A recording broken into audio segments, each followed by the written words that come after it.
திருமகள் TV பல்சுவைகள் படைக்கும் பாசறை. வரும் ஜூன் 1ஆம் தேதி முதல் இந்தியாவில் அமுலுக்கு வரவுள்ள சில விஷயங்களை பற்றி இந்த பதிவில் பார்க்கலாம். சர்வதேச சந்தையில் கச்சா எண்ணெயின் விலையை கருத்தில் கொண்டும் ஒவ்வொரு மாதத்தின் 1ஆம் தேதியை வைத்தும் எரிவாயு சிலிண்டரின் விலையை எண்ணெய் நிறுவனங்கள் மாற்றி வருகின்றன.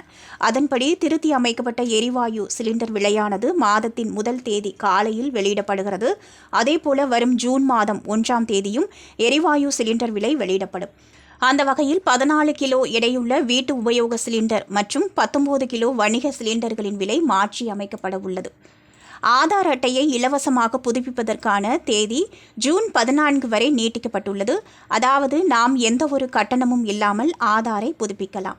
இதுவே நீங்கள் ஆதார் மையத்திற்கு சென்று திருத்தங்களை மேற்கொண்டால் ஒவ்வொரு திருத்தத்திற்கும் ரூபாய் 50 கட்டணமாக கொடுக்க வேண்டும். ஜூன் 1ஆம் தேதி முதல் ஓட்டுநர் உரிமத்தை பெறுவதற்கு RTO அலுவலகத்திற்கு செல்ல வேண்டியதில்லை. டிரைவிங் ஸ்கூலுக்கு சென்று ஓட்டுநர் உரிமத்தை பெற்றுக்கொள்ளலாம். அதாவது புதிய விதியின்படி RDOவிடம் சென்று தேர்வு எழுதாமல் அங்கீகரிக்கப்பட்ட தனியார் ஓட்டுநர் உரிமத்திலிருந்து தேர்வில் தேர்ச்சி பெறலாம்.